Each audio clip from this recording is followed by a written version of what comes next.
Welcome back to the deep dive.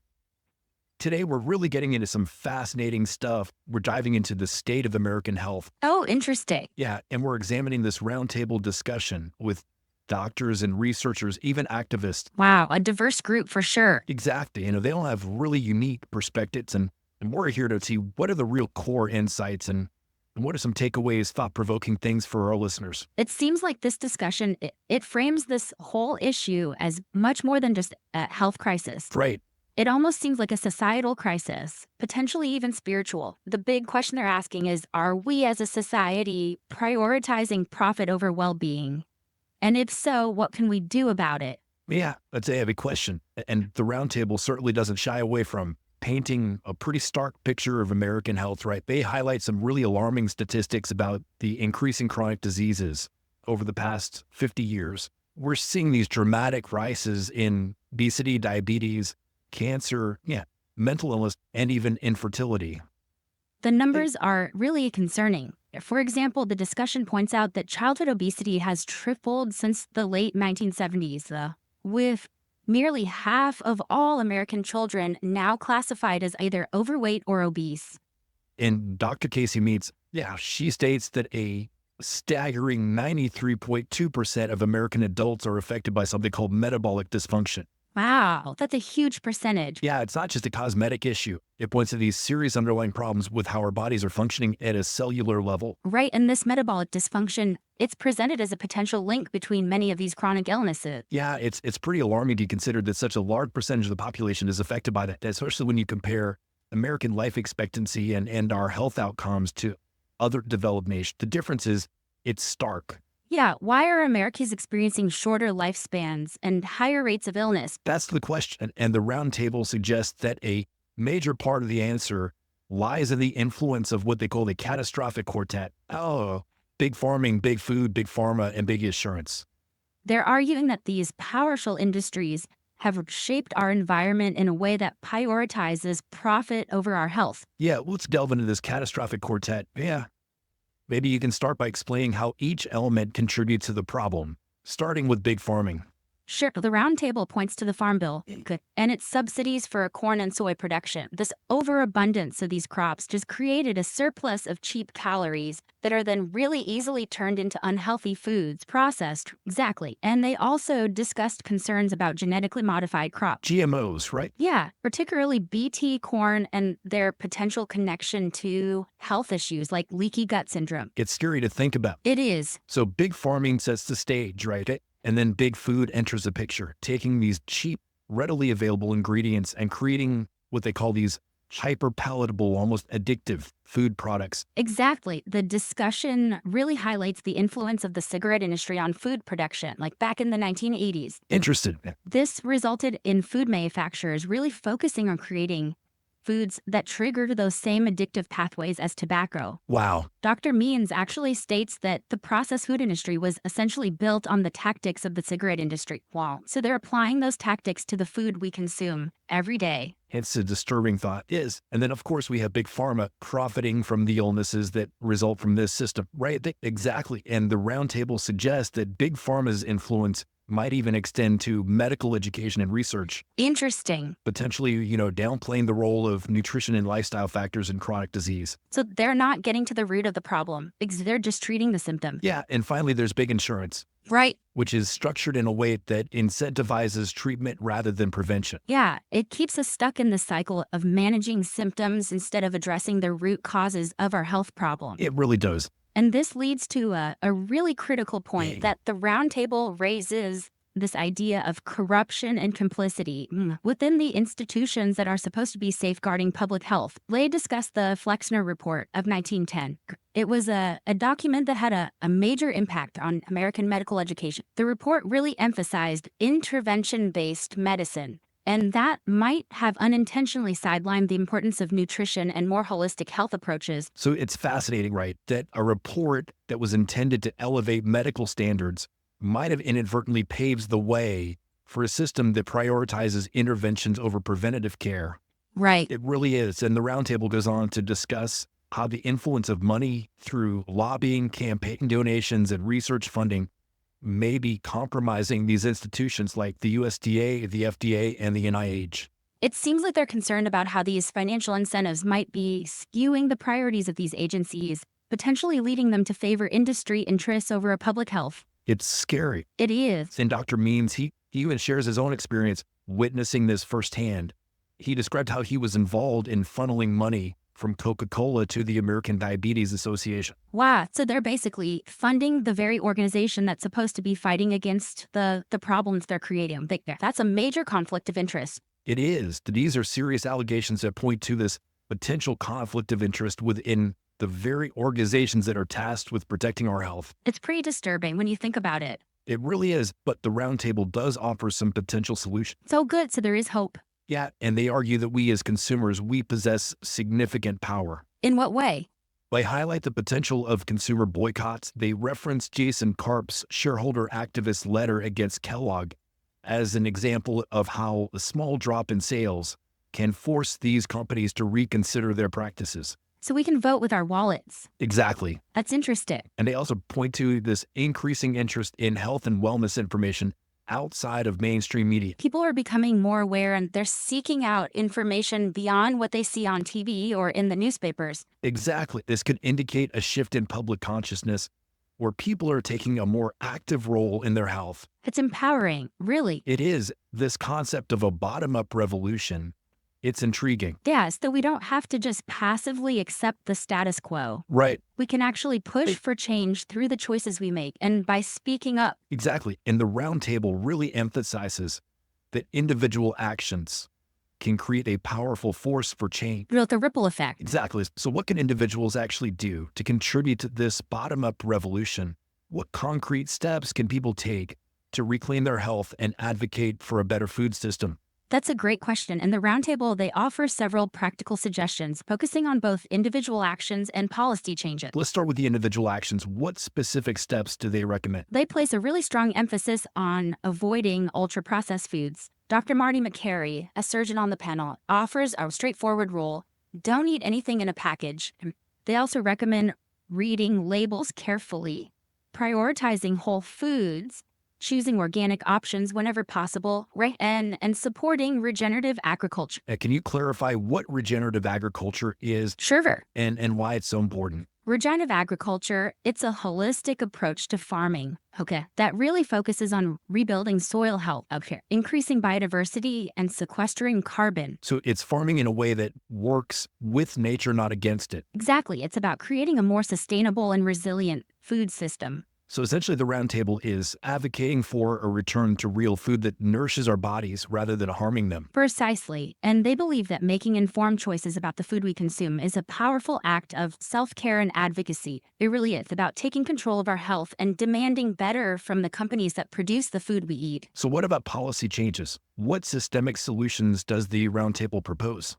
They call for campaign finance reform to limit the influence of money in politics. Okay, try to get that money out of politics. Exactly. They also propose revisiting the Flexner Report. Okay. And reforming medical education to include a greater emphasis on nutrition and holistic health approaches. Interesting. So they're advocating for a more balanced approach to healthcare, one that recognizes that our physical, mental, and emotional well-being are all interconnected. It makes sense.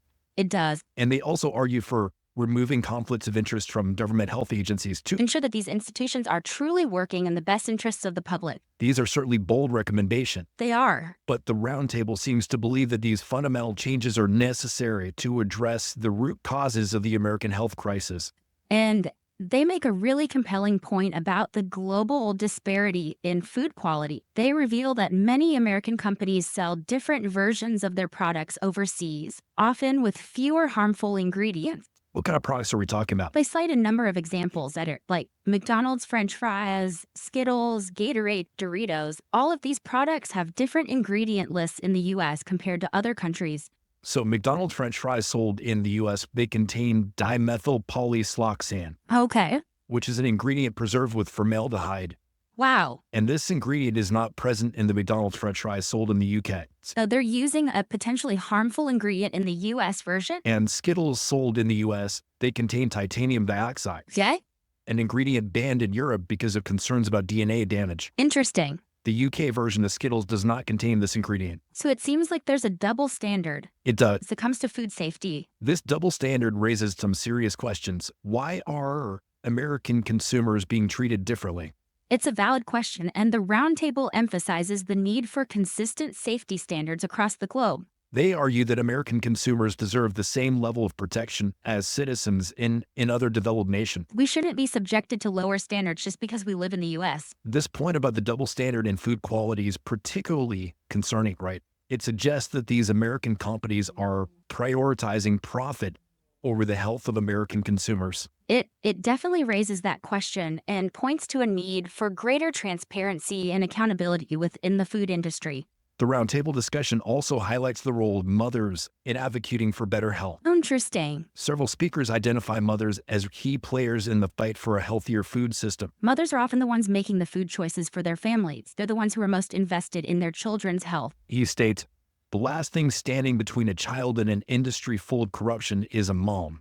That's a pretty strong statement, It is. but it really underscores the influence of informed consumers, especially mothers who are so deeply invested in the well-being of their children. They have the power to demand better from these companies. Absolutely, they're the ones who are ultimately driving the market. So the roundtable's message is clear. Right. Our health. We take action. We need to take action both as individuals as citizens to reclaim our health and fight for a better food system. It's about taking responsibility for our own well-being and advocating for change. So this deep dive, it reveals a complex and troubling reality. Yeah, And we're left with more questions than answers. but one thing is clear. What's that? The stakes are high. They really are. Our health, our future, it's all on the line. And we've covered a lot of ground in this first part of our deep dive, from those alarming statistics on chronic disease to the potential influence of this catastrophic quartet and the power of consumer choice. We've really just scratched the surface. We have, and in part two, we'll continue exploring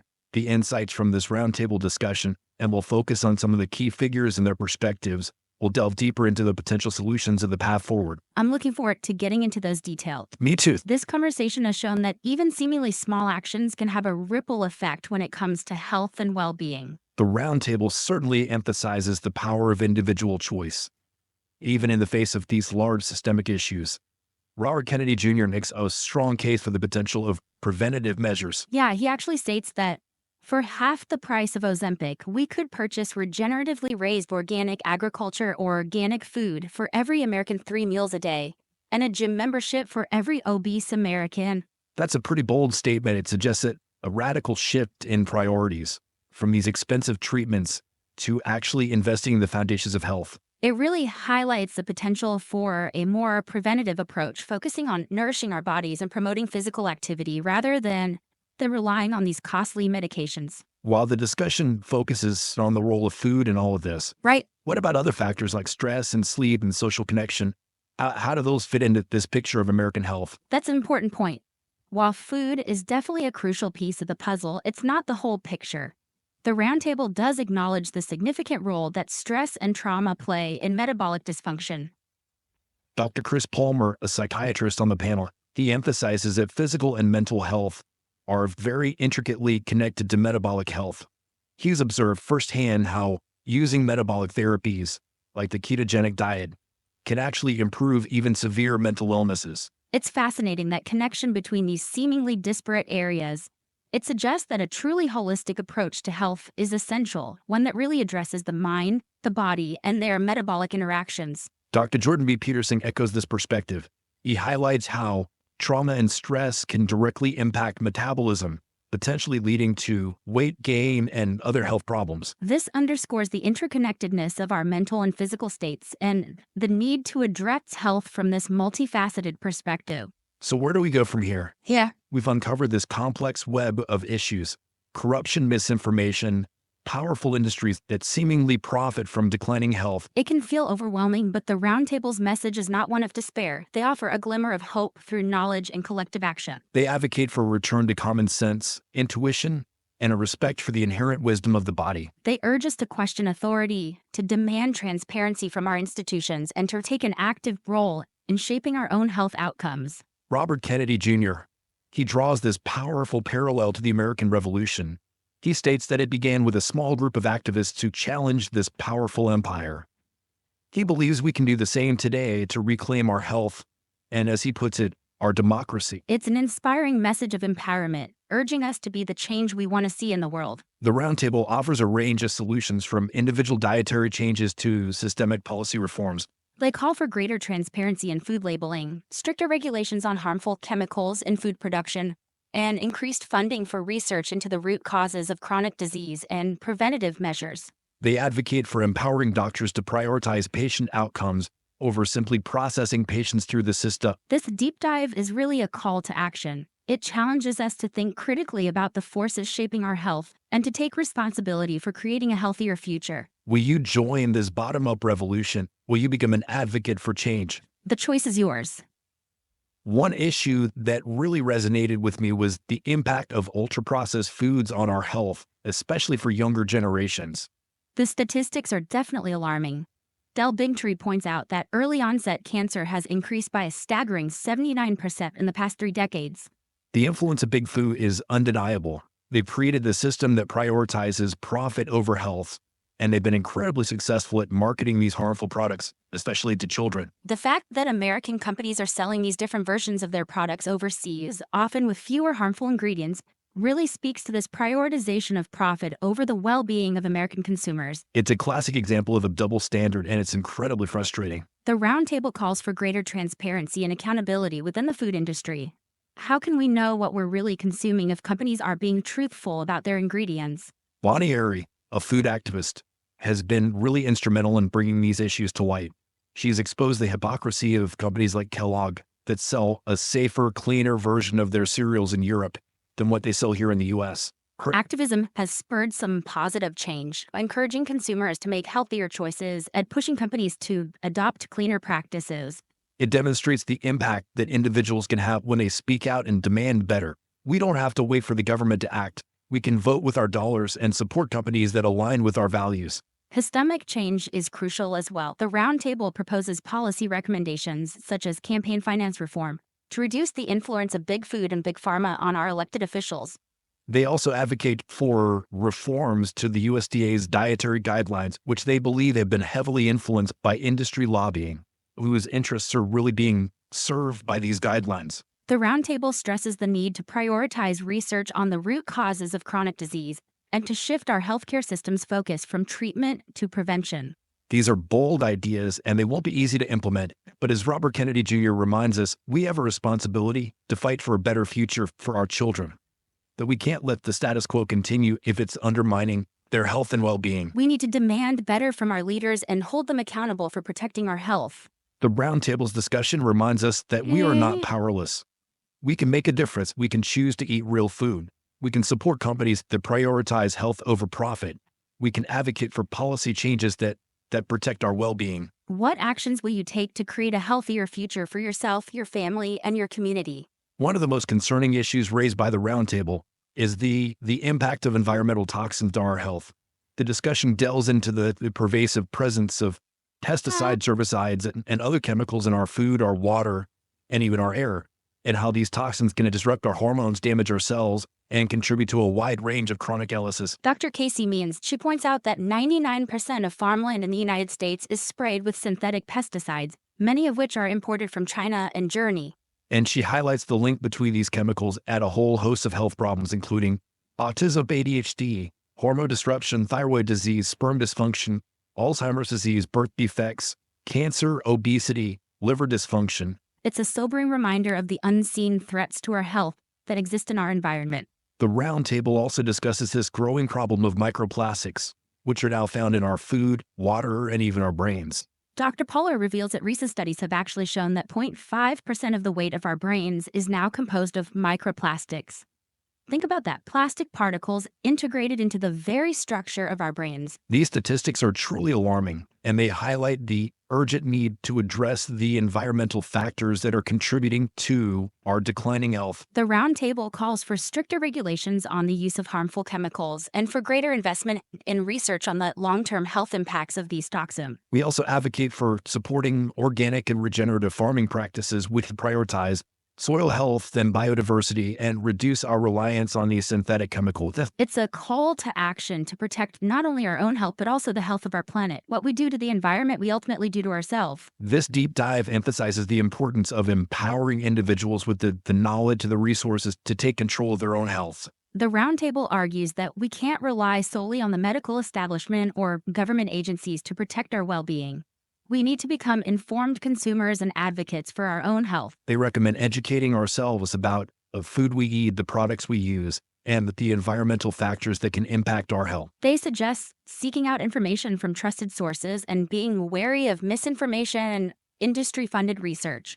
They also stress the importance of finding a healthcare provider who shares your values and is willing to work with you to address the root causes of your health concerns. They suggest seeking out functional medicine practitioners, naturopathic doctors, or other healthcare professionals who take a more holistic approach to health. They also recommend advocating for policies that support a more patient-centered healthcare system, one that prioritizes prevention, personalized care, and a focus on addressing the underlying causes of disease.